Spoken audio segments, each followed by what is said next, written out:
আসসালামু আলাইকুম ওয়া রাহমাতুল্লাহি ওয়া বারাকাতুহু। আলহামদুলিল্লাহ ওয়াসসালাতু ওয়াসসালামু আলা রাসূলিল্লাহ ওয়া বা'দ। আউযু বিল্লাহি মিনাশ শাইতানির রাজীম। বিসমিল্লাহির রাহমানির রাহিম। আন আকিমুদ-দীন ওয়া লা তাতাফাররাকু ফীহি। আল্লাহুম্মা সাল্লি আলা মুহাম্মাদ ওয়া আলা আলি মুহাম্মাদ كما صليت على إبراهيم وعلى آل إبراهيم إنك حميد مجيد. اللهم بارك على محمد وعلى آل محمد كما باركت على إبراهيم وعلى آل إبراهيم إنك حميد مجيد.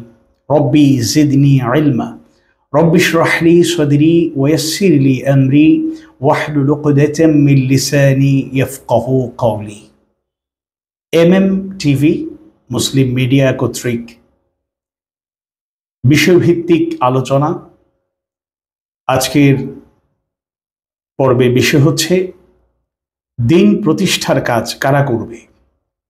আল্লাহ তাআলা শুকরিয়া আদায় করছি যিনি আজকে সোশ্যাল মিডিয়ার মাধ্যমে ইন্টারনেটের সুবাদে আজকে ইউটিউব ফেসবুকের মাধ্যমে আমরা কোরআন হাদিস সুন্নাহর সেই সৌন্দর্য প্রচারের সুযোগ পেয়েছি। আলহামদুলিল্লাহ।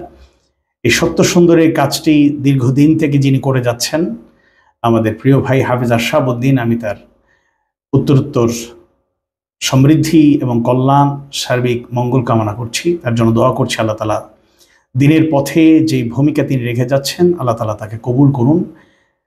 আজকে আমার এই আলোচনাটি দেশ এবং প্রবাস থেকে যারা শুনছেন দেখছেন সবার প্রতি কৃতজ্ঞতা প্রকাশ করছি। শুকরান জাযাকুমুল্লাহু খায়রান।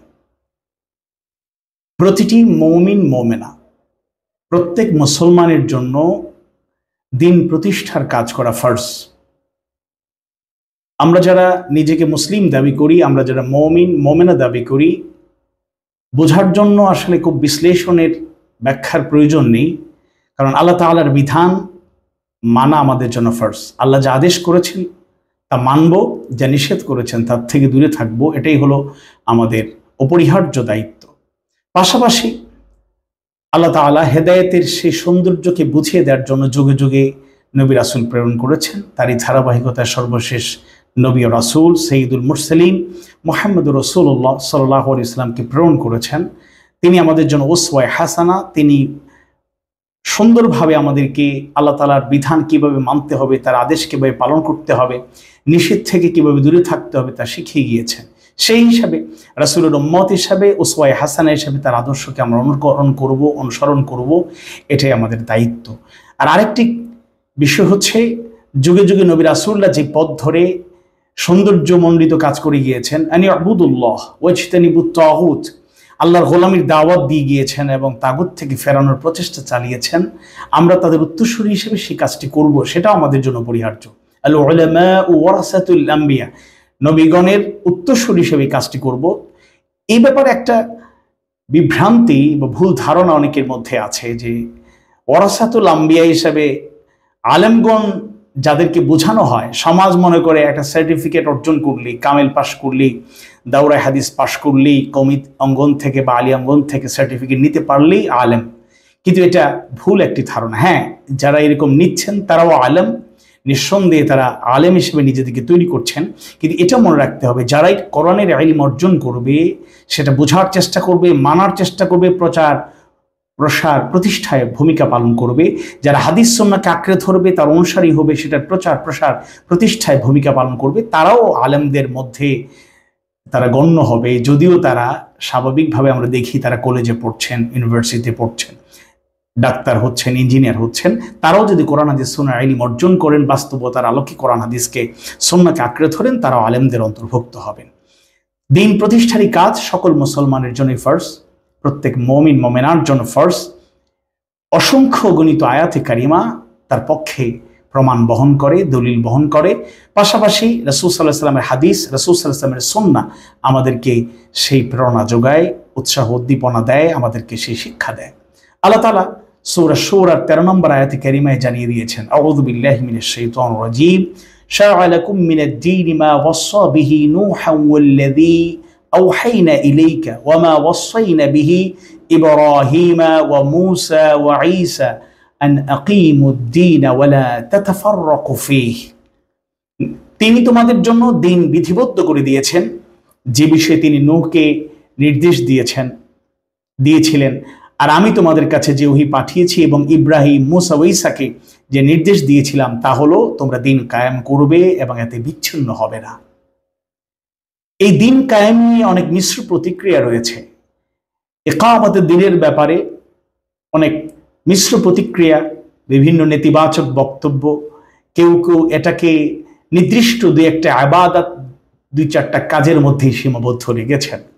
আমরা তাদের প্রতি শ্রদ্ধা জানিয়ে বলবো যে আল্লাহর রাসূলের শিখানো পদ্ধতি, কোরআনের সঠিক মেসেজ যদি আমরা উপলব্ধি করতে চেষ্টা করি, তাহলে আমাদের কাছে পরিষ্কার হবে জীবনের প্রতিটি ক্ষেত্রে দিনকে কায়েম করতে হবে, পরিপূর্ণরূপে দিনটাকে আঁকড়ে ধরতে হবে, প্রতিষ্ঠার কাজ করতে হবে। এটা ব্যক্তি জীবনে, পারিবারিক জীবনে, সামাজিক জীবনে, অর্থনৈতিক জীবনে, সাংস্কৃতিক জীবনে, রাজনৈতিক জীবনে, রাষ্ট্রীয় জীবনে, প্রতিটা ক্ষেত্রে।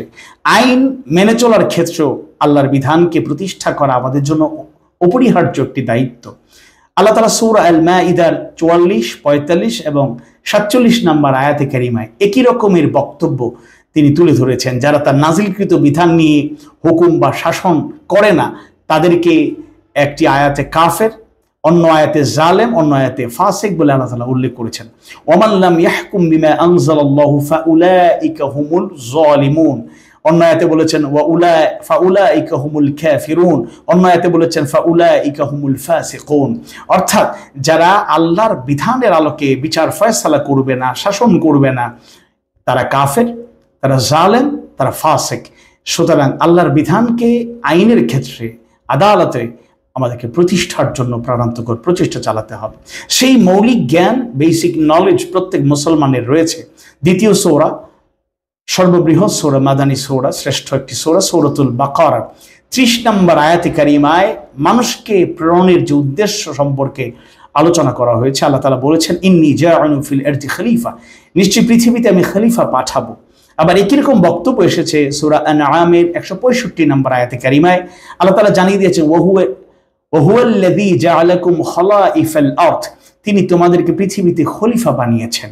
এই যে খলিফা বা প্রতিনিধিত্বের দায়িত্ব আল্লাহ তাআলা দিয়েছেন, এখানে খলিফা বলতে আল্লাহর খলিফা বোঝানো হয়েছে, তা নির্ভরযোগ্য তাফসীর গ্রন্থগুলো যদি আমরা একটু স্টাডি করি, জানার চেষ্টা করি, তাহলে আমাদের কাছে বিষয়টি অত্যন্ত পরিষ্কারভাবেই ধরা পড়বে, এতে কোনো সন্দেহ সংশয় থাকবে না। প্রখ্যাত মুফাসসির ইমাম কুরতুবী রাহিমাহুল্লাহ তিনি বর্ণনা করেন, যেটা ইবনে মাসউদ, ইবনে আব্বাস এবং সমস্ত কোরআন বিশ্লেষকদের মতে, এখানে খলিফা হযরত আদম আলাইহিস সালামকে বোঝানো হয়েছে। তিনি আল্লাহর হুকুম, আহকাম, বিধিবিধান বাস্তবায়নের ক্ষেত্রে আল্লাহর খলিফা, কারণ তিনি জমিনের বুকে প্রথম রাসূল। আল্লাহ তাআলা তাকে রাসূল হিসেবে পয়গম্বরের দায়িত্ব দিয়ে প্রেরণ করেছেন। ইবনে কাসীর রাহিমাহুল্লাহ তিনিও তার বর্ণনার মধ্যে জানিয়ে দেন যে এই আয়াতের ব্যাখ্যা হলো, আমি জমিনে আমার পক্ষ থেকে খলিফা পাঠাবো, যে আমার পক্ষ থেকে আমার সৃষ্টির মধ্যে ন্যায় শাসন করবে। আর সেই খলিফা হলেন আদম, এবং যারা আল্লাহর আনুগত্য ন্যায় শাসনের ক্ষেত্রে তার স্থলাভিষিক্ত হবে। এরকম বিভিন্ন বর্ণনার মাধ্যমে পরিষ্কার ধারণা পাওয়া যায় যে নবীগণ দিন ভিত্তিক সমাজ প্রতিষ্ঠা, রাষ্ট্র প্রতিষ্ঠা করে ইকামতের দিনের কাজটি যথাযথভাবে পালনের চেষ্টা করেছেন। দাউদ আলাইহিস সালাম এই দায়িত্বটি পালন করেছেন। রাসূল সাল্লাল্লাহু আলাইহি ওয়াসাল্লামের বর্ণনায়ও সেই বনী ইসরাইলদের আলোচনা করে নবীরা কি দায়িত্ব পালন করছেন তাদের মাঝে সেই কথাগুলো বর্ণনা পাওয়া যায়। বুখারী এবং মুসলিমের বর্ণনা এসেছে, রাসূল সাল্লাল্লাহু আলাইহি ওয়াসাল্লাম বলেছেন, বনী ইসরাইলদেরকে নবীরা শাসন করতেন। একজন নবী যখন মারা যেতেন, তারপর আরেকজন নবী আসতেন, তবে আমার পরে কোন নবী আসবে না। সম্মানিত ভাই ও বোনেরা, দিনী ভাই ও বোনেরা, আল্লাহ তাআলা সূরা শুরার 13 নম্বর আয়াতে কারিমায় যে বর্ণনাটি দিলেন, আন আকিমুদ্দীন ওয়া লা তাতাফাররাকু ফীহি, তবে দিন কায়েম করো, এবারে মত পার্থক্য করো না, মতানৈক্য তৈরি করো না। এ ব্যাপারে এই আয়াতের ব্যাখ্যায় প্রখ্যাত ব্যক্তিত্ব ইমাম আস-সাআদী তিনি বর্ণনা করেছেন, আল্লাহ তোমাদেরকে আদেশ করেছেন তোমরা যদি দিনের উসুল অর্থাৎ মৌলিক শিক্ষাগুলো এবং ফুরু মানে এর শাখা প্রশাখা সবকিছুই প্রতিষ্ঠা করো, দিন কায়েম করবে নিজেদের জীবনে এবং সর্বশক্তি দিয়ে চেষ্টা করবে অন্যদের জীবনেও তা বাস্তবায়নের জন্য। অর্থাৎ এটা দুটি বক্তব্য পরিষ্কারভাবে তিনি তুলে ধরেছেন। একটা হলো দ্বীনের উসুল, মৌলিক যে শিক্ষাগুলো, আর আরেকটা হলো ফুরু, মানে এর যে শাখা প্রশাখা রয়েছে সবকিছুকে প্রতিষ্ঠা করার দায়িত্ব আমাদেরকে পালন করতে হবে। এই আয়াত আমাদেরকে এই দীক্ষা দিয়ে যায়, এই শিক্ষা দিয়ে যায়। অনেকেই আকিমুদ্দিনের ব্যাপারে বক্তব্য দিয়েছেন, দিন প্রতিষ্ঠা মানে হলো তাওহীদ প্রতিষ্ঠা। ভালো কথা, যদি তাওহীদ প্রতিষ্ঠাকেও আপনি অনুকরণ করেন তাহলে আপনাকে এই বিষয়ে একমত হতেই হবে। আল্লাহর আইন ও তার সার্বভৌমত্ব ভিত্তিক সমাজ ও রাষ্ট্র প্রতিষ্ঠা করা তাওহীদের মূল কথা, প্রাণ কথা। তাওহীদের হাকিকত যদি আমরা জানতে চাই তাহলে আমরা জানি যে আল্লাহই একমাত্র খালেক, তিনি স্রষ্টা, তিনি একমাত্র মহাবিশ্বের সত্ত্বাধিকারী, তিনি আদেশ নিষেধ শাসন ও আইন প্রণয়ের একমাত্র সার্বভৌম ক্ষমতার অধিকারী। তিনি তার নামসমূহ, সিফাতসমূহ এবং কর্মকাণ্ডে একক এবং অদ্বিতীয়। তাওহীদের এই বেসিক কনসেপ্ট যদি আমাদের মধ্যে থাকে তাহলে তা প্রমাণ বহন করে তাওহীদ প্রতিষ্ঠা মানে আল্লাহর আদেশকে প্রতিষ্ঠা করা, নিষেধকে প্রতিষ্ঠা করা, তার শাসন, তার আইনকে প্রতিষ্ঠা করা। তিনি যে একচ্ছত্র ক্ষমতার মালিক, তিনি সার্বভৌমত্বের মালিক, তিনি মহাবিশ্বের সবকিছুর নিয়ন্ত্রণকারী, তিনি আইন প্রণেতা, তিনি আমাদের খালেক, তিনি আমাদের মালিক, এটাকে আমাদের মানতেই হবে। ইসলামের শরিয়া ভিত্তিক রাষ্ট্র প্রতিষ্ঠা যে ফরজ, এ ব্যাপারে কাফেররা, বিরুদ্ধবাদীরা দ্বিমত করলে এটা মেনে নেওয়া যায়, কিন্তু প্রকৃত মুমিনরা, মুসলমানরা কখনো এটা অস্বীকার করলে সেটা আমাদের জন্য কষ্টের কারণ। আকিমুস সালাহ বলার কারণে নামাজ কায়েম করা যদিও অনেকেই বুঝি না, আমরা আদায়ের চেষ্টা করি, যদিও নামাজের মূল চেতনা হলো আল্লাহ তাআলার নির্দেশের হক হলো নামাজ প্রতিষ্ঠা করার কথা তিনি বলেছেন বারবার। ৮২ বার সালাতের ব্যাপারে আল্লাহ তাআলা কোরআনে বর্ণনা দিয়েছেন। আকিমুস সালাহ বললে আমরা প্রতিষ্ঠার চেষ্টা না করলেও আদায়ের জন্য আমরা প্রস্তুত থাকি, চেষ্টা করি। আবার আল্লাহ তাআলা বলেন আন আকিমুদ্দিন ওয়ালা তাতাফাররাকু ফীহি, আকিমুদ্দিন, দিন প্রতিষ্ঠা করে। এই ব্যাপারে আমাদের মধ্যে দেখা যায় ভিন্ন ব্যাখ্যা নিয়ে আমরা পাশ কাটিয়ে যাওয়ার চেষ্টা করি। দেখুন, আমরা রমাদান মাস অতিক্রম করেছি, 1 মাস সিয়াম সাধনা করে ঈদুল ফিতর উদযাপন করে এবার আমরা ঈদুল আজহার জন্য প্রস্তুতি নিচ্ছি। এমত অবস্থায় আমাদের যদি একটু চিন্তা আমরা করি, আল্লাহ তাআলা যে আয়াতে কারিমার মাধ্যমে সিয়াম সাধনাকে ফরজ করলেন, সূরাতুল বাকারার 183 নম্বর আয়াত, ইয়া আইয়ুহাল্লাযীনা আমানু কুতিবা আলাইকুমুস সিয়াম, হে ঈমানদারগণ, কুতিবা আই ফুরিদা আলাইকুমুস সিয়াম, তোমাদের রমজানের রোজাকে ফরজ করা হয়েছে। এই যে রোজাকে ফরজ আমরা মানতে আমাদের দ্বিধা নাই। যারা মোটামুটি ধর্মকর্ম, দিন ইসলামের চর্চা কমও করি, আমরা অনেকেই সিয়াম সাধনার ব্যাপারে দ্বিমত করি না, আমরা রাখি। কিন্তু আল্লাহ তাআলার একই রকম বিধান, একই রকম আয়াত বা শব্দের শুধু পরিবর্তন করে আয়াত একই রকম। আল্লাহ তাআলা অন্য আয়াতে বলছে ইয়া আইয়ুহাল্লাযীনা আমানু কুতিবা আলাইকুমুল কিসাস, আল্লাহ কাসাসকে ফরজ করেছেন। এই কাসাসটা কখন গৃহীত হবে? আপনি একজন হত্যা করার পরিবর্তে আরেকজনকে তার পানিশমেন্ট দেওয়া হবে। যদি ইসলামটাকে কায়েম করা না যায়, এস্টাবলিশ করা না যায়, তাহলে এই আয়াতের কার্যকারিতা কখনোই বাস্তবায়িত আমরা করতে পারবো না। আল্লাহর একটা আয়াত আমি মানার চেষ্টা করলাম, যদিও আমরা রোজাকে, সিয়াম সাধনাকে হক আদায় করে সবাই পালন করি না। কারণ রমাদান আসে, রমাদান যায়, আমাদের জীবনে কি পরিবর্তন দেখুন, একটু খেয়াল করে আমাদের জীবনে কতটুকু পরিবর্তন এসেছে। হ্যাঁ, যারা প্র্যাকটিসিং মুসলিম থাকার চেষ্টা করছেন, তারা নামাজও হক আদায় করছেন, রোজাও রাখছেন, তাদের জীবনে লাআল্লাকুম তাত্তাকুন, আল্লাহর যে উদ্দেশ্য রোজার ব্যাপারে, সেই গুণটি অর্জিত হওয়ার কারণে অন্যান্য ক্ষেত্রেও তারা দিনকে পরিপূর্ণরূপে পালন করছেন। উদখুলু ফিস সিলমি কাফা, তোমরা পরিপূর্ণরূপে ইসলামে দাখিল হও, পরিপূর্ণরূপে ইসলামটাকে মানো, এটা মানার চেষ্টা করেন। কিন্তু ওই তাকওয়ার নীতি অবলম্বন করার দুর্বলতার কারণে রোজার হকও আমরা আদায় করতে পারছি না, যার কারণে কিসাস, কিতাল এগুলোর ব্যাপারেও আমাদের স্পষ্ট ধারণা তৈরি হচ্ছে না এবং বাস্তবে সেটা মানতে পারছি না। ইসলাম হচ্ছে সর্বাত্মক পরিব্যাপ্ত জীবন ব্যবস্থা। দিনের এই ব্যাপকতা সম্পর্কে ডক্টর আব্দুল করিম জাইদান অত্যন্ত গুরুত্বপূর্ণ কথা বলেছেন, যে ইসলামের গোটা শিক্ষাকে 3টা ভাগে ভাগ করেছেন তিনি বলেছেন 3 ভাগে বিভক্ত। 1, আকীদা সংক্রান্ত বিধিবিধান, আহকাম। 2, আখলাক সংক্রান্ত বিধিবিধান। আর 3 হচ্ছে ব্যবহারিক বিধিবিধান।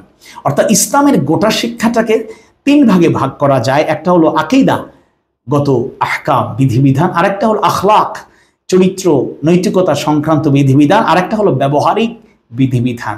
এই ব্যবহারিক বিধিবিধানটা আবার মৌলিকভাবে তিনি বলেছেন 2 প্রকার, একটা ইবাদত আর একটা মুআমালাত। ইবাদতের ব্যাপারে আমাদের ধারণা পরিষ্কার, যেসব বিধিবিধান খালেক ও সৃষ্টির মাখলুকের মধ্যকার সম্পর্ক বিন্যাস করে। আল্লাহ হচ্ছেন তিনি মাবুদ, আমরা আব্দ। আমরা আবিদ, আমরা হলাম গোলাম, আর তিনি হচ্ছেন আমাদের মাবুদ। আল্লাহ যে বিধিবিধান দিয়েছেন সেটাকে মেনে নেয়ার সেই বিষয়টি হচ্ছে ইবাদত। আরেকটা হলো মুআমালা, যে সকল বিধান সৃষ্টির বা মানুষের পারস্পরিক সম্পর্ক বিন্যাস করে এগুলোকে আবার অনেক প্রকার, এই মুআমালাটা আবার অনেকভাবে বিভক্ত। এ কারণেই উল্লেখ করছি বর্তমান পৃথিবীতে প্রচলিত কিছু ব্যবহারিক বিধিবিধান আপনাদের সামনে উপস্থাপন করতে চাই, যে এইগুলো বুঝলে তখন আপনি বুঝতে পারবেন যে ইসলামের প্রতিটা ক্ষেত্রে বিধান আছে, কিন্তু আমরা মানার চেষ্টা করছি না। আমরা নামাজের ক্ষেত্রে আহকাম আরকানগুলো মানি, রোজার বিধিবিধানগুলো মানার চেষ্টা করি, কিন্তু আমরা মুআমালাত আমাদের ব্যবহারিক জীবনে এসে আমরা দেখা যায় কোনো একটা সমস্যায় পড়লেই দুনিয়ার আইনের কাছে আমরা যাই, দুনিয়ার আদালতকে আমরা গ্রহণ করি, দুনিয়ার অনেক বিষয়বস্তুকে আমরা গ্রহণ করি, কিন্তু পরিপূর্ণ ধারণা না থাকার কারণে ইসলাম সম্পর্কে আসলে কনসেপ্টটা ক্লিয়ার না থাকার কারণে আমরা সেটার থেকে বঞ্চিত হচ্ছি। দেখুন, মুআমালা কয়েক প্রকার হয়ে থাকে, যেমন পরিবারের সাথে সম্পৃক্ত বিধিবিধান, পারিবারিক বিধিবিধান। আসলে ইসলামেও সেটা আছে, কিন্তু আমরা সেই পারিবারিক বিধানকে মানছি না। জাগতিক বা বর্তমান আধুনিক এই আইনের যুগে বা লতে এটাকে বলা হয় পারিবারিক বিধিবিধান সংক্রান্ত যেগুলো আছে সেগুলোকে বলা হয় পার্সোনাল স্টেটাস ল বা ফ্যামিলি ল। আমরা কোনো একটা প্রবলেমে পড়ে গেলে, কোনো একটা পারিবারিক দ্বন্দ্বে জড়িয়ে গেলে, পারিবারিক সমস্যা, তখন আমরা দেখা যায় পার্সোনাল স্টেটাস ল বা ফ্যামিলি ল এগুলো নিয়ে আইন আদালতে দৌড়াদৌড়ি করতো। তো ইসলামের সুন্দর বিধান এ ব্যাপারে আছে, সেই ব্যাপারে যদি আমাদের ধারণা থাকতো, এটা আমাদের পরিবারগুলোতে যদি দিনের বিধানটা কায়েম করতে পারতাম, তাহলে অনেক সমস্যা তৈরি হতো না, সুন্দরভাবে পরিবারগুলো এক একটি জান্নাতের টুকরো হয়ে যেত। এরপরে আছে অর্থনৈতিক লেনদেন সংক্রান্ত বিধিবিধান, যেটাকে বর্তমান ল বা আইনের ভাষায় বলে সিভিল ল। ইসলামের ক্ষেত্রেও সেই রকম সুন্দর বিধিবিধান আছে। এরপরে হলো বিচার ব্যবস্থার সাথে সম্পৃক্ত বিধিবিধান, যেটাকে বলা হয় ল অফ প্রসিডিওর। আজকে আমাদের এই বিচার ব্যবস্থার ক্ষেত্রে আমরা ল অফ প্রসিডিওর, বর্তমান আইন বিচার ব্যবস্থাকে আমরা অনেক ক্ষেত্রে ফলো করছি, দ্বারস্থ হচ্ছি। ইসলামের ক্ষেত্রেও এরকম বিধান যদি আমরা ফলো করতে পারতাম, ইত্তেবা করতে পারতাম, জানতে পারতাম, বুঝতে পারতাম, মানতে পারতাম, তাহলে আমাদের বিচার কার্যগুলো, আমাদের মধ্যে ন্যায় ইনসাফ প্রতিষ্ঠা আরো অনেক সুন্দরভাবে আমরা দেখতে পারতাম। মুসলিম রাষ্ট্রে বসবাসরত ও মুসলিমদের সাথে সম্পর্ক বিন্যাসকারী ল আছে, যাকে বলা হয় প্রাইভেট ইন্টারন্যাশনাল ল। এরপরে আছে অন্যান্য রাষ্ট্রের সাথে ইসলামী রাষ্ট্রের সম্পর্ক বিষয়ক আইন, যাকে বলা হয় পাবলিক ইন্টারন্যাশনাল ল। এরপরে আছে রাষ্ট্র ব্যবস্থা, রাষ্ট্রের ধরন, মূলনীতি, নাগরিক অধিকার, রাষ্ট্র জনগণের পারস্পরিক অধিকার, কর্তব্য সংক্রান্ত আইন, যাকে বলা হয় কনস্টিটিউশনাল ল। আজকে এরকম করে করে আরেকটা বিষয় আপনাদেরকে একটু শেয়ার করি, সেটা হচ্ছে যেটা আজকে সমাজে অহরহ মামলা হচ্ছে, আমরা মামলা করছি, মামলা খাচ্ছি বিভিন্নভাবে, বিভিন্ন দণ্ডে দণ্ডিত অনেকেই হচ্ছেন, সত্য মিথ্যার মিশ্রণ হচ্ছে। অপরাধ ও দণ্ডবিধি সংক্রান্ত আইন, যাকে বলা হয় পেনাল কোড বা ফৌজদারি আইন। আমরা যদি এই ক্ষেত্রে ইসলামিক বিধিবিধানগুলো জানতে পারতাম, রীতিনীতিগুলো জানতে পারতাম, প্র্যাকটিস করতে পারতাম, তাহলে অনেক সমস্যা সমাধান হয়ে যেত। এই জন্য প্রতিটা ক্ষেত্রে দিনকে কায়েম করা কত অপরিহার্য, এটা আজকে আমাদের উপলব্ধি করতে কোনো দ্বিধা থাকার কথা নয়। সম্মানিত ভাই ও বোনেরা, দিনী ভাই ও বোনেরা, সম্মানিত ভিউয়ার্স, সিংহাসন, রাষ্ট্র ক্ষমতা, মসজিদে বসাই দিন কায়েম করার মূল উদ্দেশ্য নয়। আল কোরআনকে ক্ষমতায় বসানোই হচ্ছে কিয়ামতের দিন। কোরআনের আলোকে সমাজ চলবে, রাষ্ট্র চলবে, এটাই হলো এর বেসিক কনসেপ্ট। আমরা সিংহাসনে বসবো, পদ পদবি পাবো, রাষ্ট্র ক্ষমতা পাবো, চেয়ার পাবো, ক্ষমতার সেই প্রতিযোগিতায় যুক্ত হয়ে যাব, এটাই কিন্তু কিয়ামতের দিনের মূল কথা নয়, বরং ব্যক্তি নয়, কোনো দল নয়, কোরআনকে রাষ্ট্রীয় ক্ষমতায় বসানো মানে কোরআনের আলোকে সমাজ রাষ্ট্র চলবে, এটাই হলো কিয়ামতের দিনের মূল চেতনা। দেখুন, আল্লাহ রাসূল সাল্লাল্লাহু আলাইহি সাল্লামকে আল্লাহ তাআলা প্রেরণ করার অনেকগুলো উদ্দেশ্য বলেছেন। একই রকম বক্তব্য কোরআনুল কারীমে সূরা সফে এসেছে, সূরা তাওবাতে পাওয়া যায়। আল্লাহ তাআলা বলেছেন, হুয়াল্লাযী আরসালা রাসূলাহু বিল হুদা ওয়া দীনিল হক লিইয়ুযহিরাহু আলা দ্বীনি কুল্লিহি ওয়ালাউ কারিহাল মুশরিকুন। তিনি তার রাসূলকে পাঠিয়েছেন হিদায়াত ও সত্য দিন সহ, যাতে করে তিনি সমস্ত বাতিল দিনের উপর, বাতিল ধর্মের উপর, চিন্তা চেতনার উপর, মতাদর্শের উপর ইসলামকে বিজয় করতে পারেন। যদিও মুশরিকরা তা পছন্দ করে না, এটা মুশরিকদের পছন্দ মতো নয়। এজন্য আল্লাহর রাসূলের আগমনেরও অন্যতম মূল কারণ ছিল সকল মতাদর্শের উপর, মানব রচিত চিন্তা ভাবনার উপর, ধর্মের উপর ইসলামকে প্রতিষ্ঠিত করা, অর্থাৎ দিনকে কায়েম করা, এটিই ছিল রাসূলের অন্যতম মিশন এবং ভিশন। তাই আমরা আজকে আলোচনার সমাপনীর দিকে যেতে চাই, শেষ করতে চাই। আপনাদেরকে আহ্বান জানাতে চাই যে এটাকে ভিন্নভাবে ব্যাখ্যা করে মানুষকে মূল চেতনার থেকে সরানো কখনোই কাম্য নয়। অনেক শায়েখ, অনেক আলেম নামধারী লোকেরাও মানুষের চিন্তা চেতনাকে পরিবর্তন করার জন্য চেষ্টা করছেন।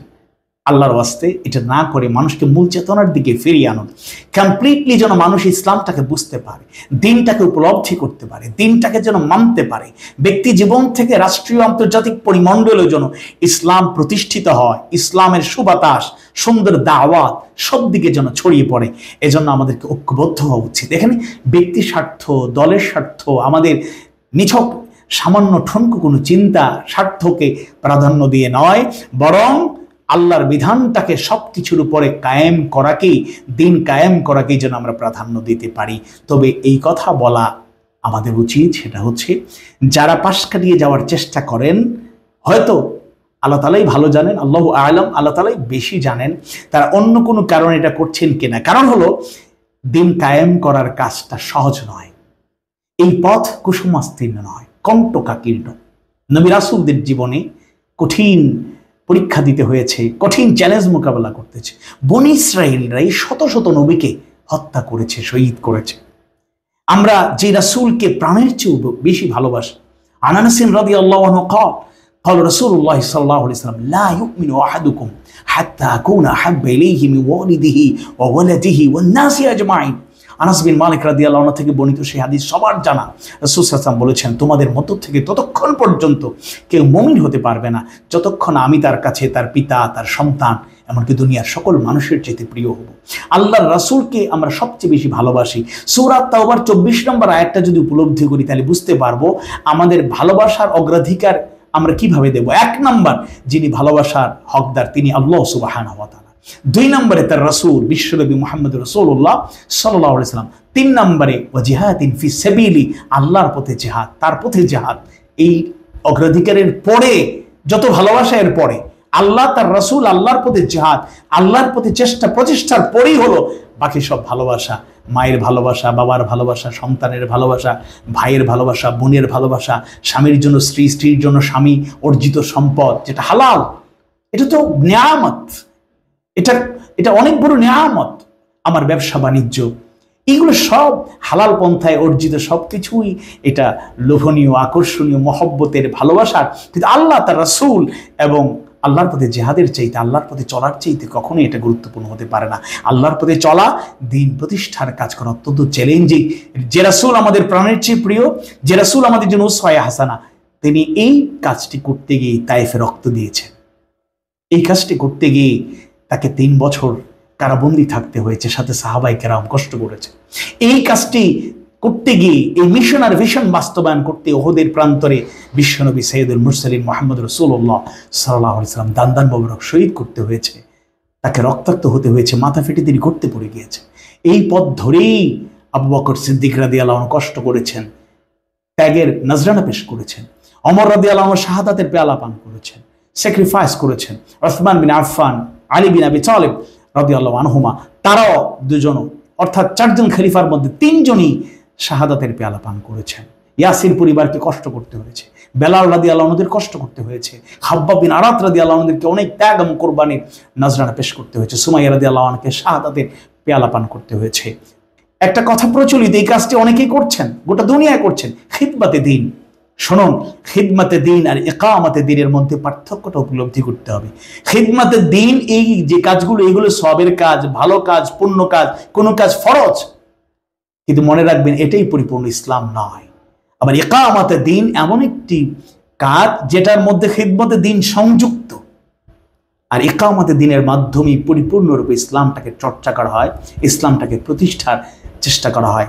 তাই আমরা আজকের এই আলোচনা থেকে এই শিক্ষা গ্রহণ করব যে দিন প্রতিষ্ঠার কাজ করা শুধুমাত্র কিছু ব্যক্তি, গোষ্ঠী, দল তাদের দায়িত্ব নয়, কিছু আলেমদের দায়িত্ব নয়, কিছু মুফাসসিরদের, কিছু ইমাম খতিবদের যারা ইসলামী আন্দোলন করেন তাদেরই দায়িত্ব নয়, বরং প্রত্যেক মুমিন মুমিনাকে উপলব্ধি করতে হবে, প্রত্যেক মুসলমানকে সিদ্ধান্ত নিতে হবে যে এই দিন প্রতিষ্ঠা ব্যক্তি গোষ্ঠীর বড় কথা নয়, বরং আল্লাহর বিধান, আল্লাহর হুকুমাত, আল্লাহর আইনটাকে সব জায়গায় এস্টাবলিশ করা, আল্লাহর আইনটাকে কায়েম করা, রাসূলের আদর্শকে প্রতিষ্ঠা করাই হলো এর মূল চেতনা।